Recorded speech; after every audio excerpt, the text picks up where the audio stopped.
bonsoir à tous, bienvenue sur la chaîne de Dexamon Crypto. Nous sommes le vendredi 29 mars 2024, 17h30 à l'heure à laquelle je fais cette vidéo.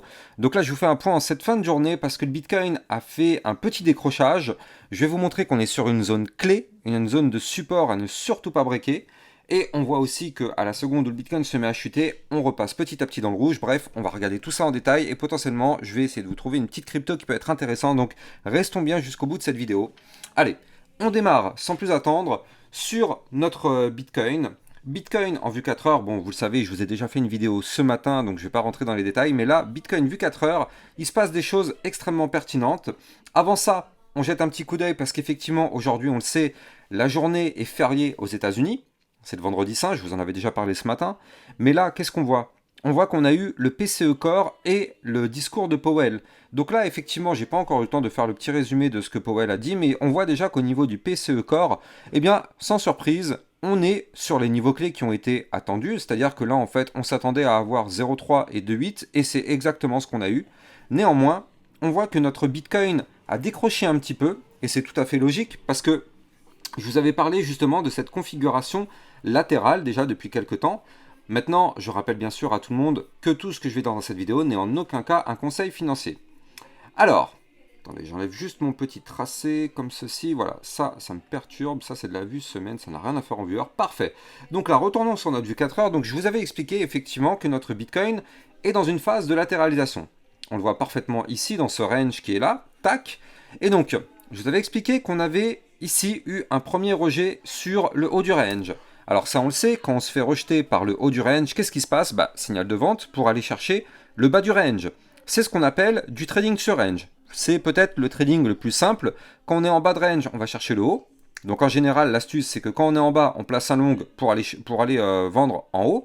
Quand on est en haut, on place un short pour aller chercher le bas, et ainsi de suite. Tant qu'on est dans une configuration latérale, c'est ce qui fonctionne à peu près correctement. Donc là, effectivement, on voit ici qu'on avait rebondi sur le bas du range. On long pour aller chercher le haut du range. Et là, en haut du range, eh bien, on voit quoi ? On voit qu'on a chuté avec un rejet sur le haut du range pour aller chercher notre bas de range ici. Mais comme je vous l'avais expliqué déjà, on a une zone de support majeur, ici les fameux 69 005, là, et on voit qu'on est revenu retester ce support, je rappelle qu'il correspond à l'ancien ATH fait par le Bitcoin. Donc là, pour l'instant, nous sommes toujours au-dessus, et donc là, ce qu'il faudrait, c'est absolument sauvegarder ce niveau clé de support, ou au pire des cas, si vraiment au pire des cas on le perd, on a quand même le support juste en dessous du bas du range à 68 566, mais là pour l'instant on rebondit sur le support, donc ça va. Soit on rebondit, effectivement, on reprend une phase haussière pour remonter chercher les 70 210, soit malheureusement on perd le support, on va chercher le bas du range. Attention tout de même, le bas du range correspond ici à la borne basse des bandes de Bollinger. Donc c'est pour ça, ça fait quand même 2-3 jours, je vous dis, faisons extrêmement quand même attention, parce que si jamais on perd ce range, attention à la chute qui pourrait arriver. Ça pourrait faire vraiment très très mal. Ce serait un retour potentiellement aux 65 000 $ si je prends la target, parce que n'oublions pas que ici on a un premier sommet, deuxième sommet, donc un double top, figure chartiste de retournement baissière, donc si on break le range par le bas, malheureusement ce serait pour décrocher. La target potentielle à aller chercher en cas de double top, c'est les 65 817 $. Donc attention tout de même, attention à ne pas valider cette figure et attention quoi qu'il arrive à ne pas breaker notre range par le bas, ce qui serait potentiellement dangereux. Je rappelle, regardez ces bandes de Bollinger qui continuent de se resserrer à fond. Donc là, cette volatilité fait peur. Franchement, ça fait peur le mouvement qui pourrait nous attendre. Alors, on espère bien sûr que ce sera une cassure du range par le haut, avec la cassure du niveau clé des 71 325 $. Si on break ce niveau clé, bien sûr, ce serait pour prolonger la hausse et aller chercher les 73 900 $, voire même pourquoi pas des points plus hauts. Mais là, attention, vraiment, soyons extrêmement prudents. C'est très difficile actuellement de trader une crypto-monnaie, parce que quand on voit ce que fait le Bitcoin et quand on sait que c'est lui qui dirige tout le marché à la seconde où il chute, tout chute avec lui, c'est quand même extrêmement difficile de prendre position sur une altcoin alors que le Bitcoin est peut-être à deux doigts de nous faire une belle petite chute. Donc attention à ça tout de même. Tout à l'heure, sur mon Twitter officiel, je vous avais montré un graphique intéressant ici et je vous avais dit, est-ce que le Bitcoin va réussir à breaker à faire une clôture hebdo ou mensuelle au-dessus de l'ancien ATH? Et oui, c'est toute la question qu'on se pose. parce que quand on se met en vue long terme sur notre Bitcoin, eh bien on voit que pour l'instant, à aucun moment, on a réussi à breaker l'ancien ATH. Regardez ça. Ici, on avait formé l'ATH, on avait été chercher justement cette fameuse mèche à 69 005, et là, depuis maintenant plusieurs semaines, on gravite autour de ce fameux niveau clé des 69 005 sans l'avoir réellement breaké. Regardez, on a fait une tentative ici dans la semaine du 4 mars, ratée. La semaine du 11 mars, foirée aussi, même si on a fait une mèche aux 74 000 $ quasiment, au final on a clôturé en dessous. La semaine passée, donc celle du 18 mars, foirage complet là aussi. Et là, on voit que actuellement, on tente de nouveau cette semaine la cassure de ce niveau clé. Est-ce qu'on va enfin réussir à le faire, sachant que là, on est le 29 mars, il y a 31 jours au mois de mars, donc là, dimanche soir, ce sera la clôture hebdomadaire, mais aussi la clôture mensuelle. Donc c'est vrai que si jamais on arrive à clôturer au-dessus de l'ancienne ATH, ce serait vraiment une très très bonne information, plutôt bullish pour le long terme, effectivement, de se dire que bah voilà, on a une courbe avec une cassure d'ATH en formant une espèce de grande anse comme ça sur le côté. Pour du long terme, ça ferait quand même plaisir. Mais on n'y est pas encore, on n'y est pas encore. Je rappelle que c'est un niveau de résistance majeur, et si jamais malheureusement on se fait rejeter par ce niveau, eh bien on le sait, ça peut être très dangereux parce que ça pourrait être un retour facilement aux 61 000 $ si on a vraiment un autre rejet, comme ce qui s'est passé la semaine passée, hein, regardez ça. La semaine passée, on a été chercher ici même les 60 789 $. Donc là, c'est ce qui nous pend au nez si malheureusement on se fait une nouvelle fois rejeter par le support, par la résistance de l'ancien ATH des 69 005. Donc est-ce qu'on va réussir à le faire cette semaine et ce mois-là au mois de mars? On croise les doigts, vraiment on croise les doigts parce que ce serait quand même une belle information. Mais là, attention parce que du côté du Bitcoin, on est quand même en vue plus court terme par contre sur un scénario qui pourrait être assez explosif. Alors on est vendredi, c'est un jour férié. Et je rappelle que là, il y a le week-end qui arrive. Donc en général, le week-end, il y a peu de volatilité. Donc potentiellement, ça voudrait dire que le début de semaine prochaine serait explosif si on n'explose pas avant. Alors vous le savez, c'est de la vue 4 heures. Comme c'est écrit ici, là derrière, BTC USD 4 heures. Là, vous le voyez ici. Donc de la vue 4 heures, je vous l'ai déjà appris. Ça veut dire que ça peut prendre jusqu'à 72 heures pour valider le mouvement. Donc là, effectivement, on n'en est encore qu'au début. On voit que les bandes de Bollinger, depuis maintenant, depuis ici, c'est-à-dire depuis hier, ont commencé vraiment à se contracter sérieusement.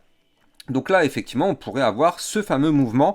On le sait, de toute façon, on le sait. C'est qu'une question de temps. Le mouvement explosif va arriver. On ne connaît pas de quel côté, encore une fois, je rappelle la règle, hein, on n'a pas de boule de cristal. On a les niveaux clés sous les yeux, je vous les ai donnés, c'est ce range, mais on n'a pas de boule de cristal pour savoir si on va péter par le haut ou par le bas. Mais en tout cas, effectivement, attention, mouvement explosif sous 72 heures sur le Bitcoin. Donc soyons extrêmement prudents avec ça. Mais là, pour l'instant, on le voit, c'est toujours positif ce qu'il nous fait. On est au-dessus du support des 69 005, on est au-dessus du bas du range. Donc pour l'instant, il n'y a pas de cassure, il n'y a rien. Donc c'est juste effectivement une chute pour du trading de range. Je rappelle la règle, quand on est en haut de range, on va chercher le bas du range. Quand on est en bas, si on rebondit sur le support du bas du range, on remonte pour aller chercher le haut du range et tenter sa cassure. Là, si jamais on va chercher en bas, on tentera la cassure. Donc voilà, c'est comme ça que ça marche. C'est comme ça que ça marche. Donc on va surveiller ça de très très près effectivement sur notre Bitcoin.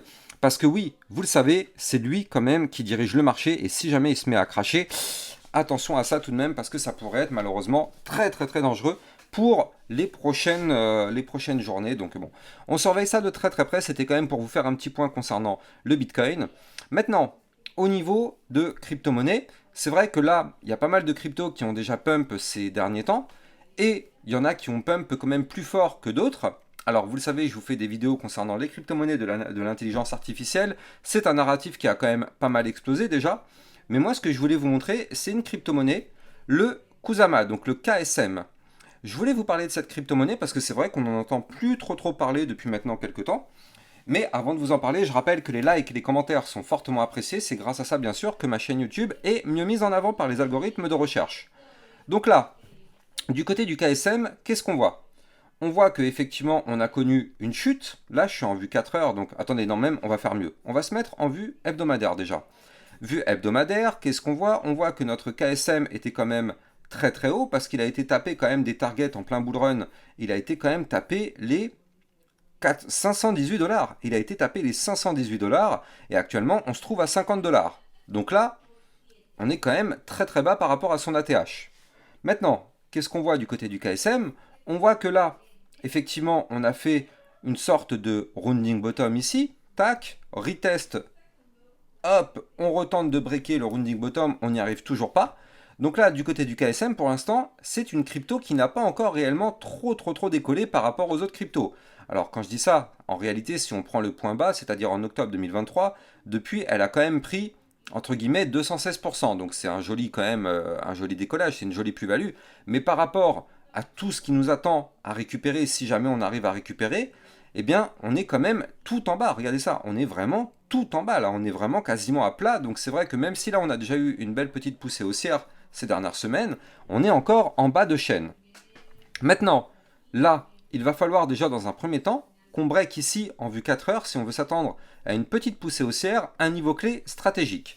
Donc là, je rappelle que notre KSM, depuis maintenant ici, donc depuis le 14 mars, a repris une petite phase baissière, on le voit là parfaitement sur ce tracé. Et donc, actuellement, on est bloqué par des zones de résistance clés. Donc déjà, notre première résistance qui va nous bloquer, elle se trouve ici, c'est les 51,45. Qu'est-ce que c'est que ce niveau des 51,45? Eh bien, c'est tout simplement notre ligne de coup d'un pattern en rounding bottom. Alors, je vais vous le montrer. Ici, on a le rounding. Ici, on a la petite anse sur le côté. On pourrait aussi y voir une épaule, tête-épaule inversée. Je vais vous la montrer ici. Je reprends juste mon outil. Donc là, voilà.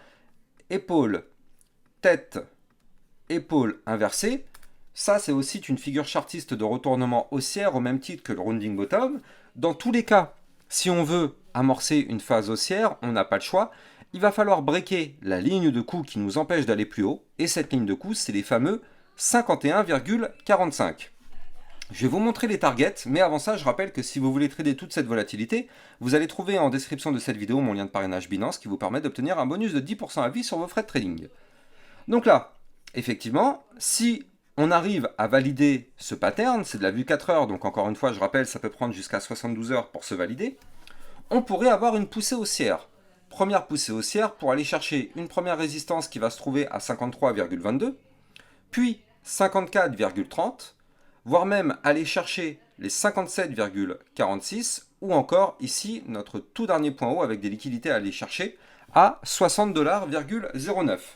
Donc ça, c'est ce qui pourrait nous attendre si dans un premier temps déjà le Bitcoin ne chute pas et si on arrive à breaker en vue 4 heures cette fameuse ligne de coup. Attention, il y aura toujours un pullback, c'est-à-dire que même si on break, on revient toujours retester le niveau clé. Donc une cassure validée avec pullback aussi, comme ça au moins on sait que c'est plutôt propre comme cassure. Et si on fait ce scénario-là, on voit qu'on a des bandes de Bollinger resserrées. On voit que là, on est repassé au-dessus du ruban de moyenne mobile. Donc là, effectivement, les feux sont au vert pour avoir un mouvement avec de la volatilité. Il ne nous reste plus qu'à breaker le niveau clé, même si pour l'instant, on n'y arrive pas. Tout va dépendre encore une fois de notre Bitcoin. À la seconde où le Bitcoin se met à chuter, on peut très bien regarder ça. Le pire des scénarios, ce serait quoi? Ce serait que là, on retourne un petit peu chercher donc notre résistance à 51,45.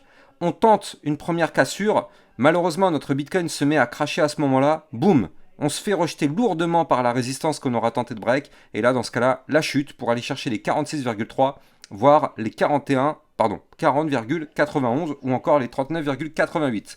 Donc soyons extrêmement prudents. Ok, c'est une crypto-monnaie intéressante sur du court terme, mais attention tout de même au Bitcoin, c'est lui qui dirige le marché. On va faire un petit point aussi tant qu'à faire rapidement sur peut-être sur peut-être l'Atom Cosmos. Ouais, ça peut être une bonne idée. On voit que notre Atom Cosmos a quasiment sensiblement la même configuration. On a la même configuration, on retrouve ici une sorte d'épaule. Ah mince, pardon, j'ai pris le mauvais truc, voilà. Donc là, on a une épaule, une tête ici comme ça. Hop là, épaule, tête, épaule inversée. On peut aussi y voir là sur notre tracé un rounding bottom, donc avec ici le rounding, la petite anse sur le côté. Dans tous les cas, figure chartiste de retournement haussière. Maintenant, on n'a pas le choix. Si on veut du pump, il va nous falloir breaker la ligne de coup du pattern. Donc nous, notre résistance, je vais vous la matérialiser, elle se trouve ici sur notre Atom Cosmos à 12,648. Tant qu'on ne break pas ce niveau clé, inutile d'espérer quoi que ce soit, je rappelle, c'est une résistance, on est bloqué. Si maintenant on arrive à péter ce niveau clé, on pourrait avoir une première phase haussière pour aller chercher la résistance des 12,871, voire même les 13,2, pour aller chercher pourquoi pas, et moi ce serait ma target, ici à 13,741, voire même ici les 13,923. Mais bon, effectivement, on va surveiller ça de près parce que ça peut être une crypto qui pète si notre Bitcoin ne se met pas à chuter. En tout cas, j'espère que vous avez kiffé cette vidéo. N'oubliez pas de liker, commenter, partager. Venez me suivre sur mon Twitter officiel, c'est là-dessus où je vous diffuse un maximum d'informations. Donc vous allez trouver bien sûr le lien en description de cette vidéo. Et quant à moi, j'ai plus qu'à vous souhaiter une excellente fin de journée et je vous dis demain matin 8h pour une prochaine vidéo. Ciao ciao.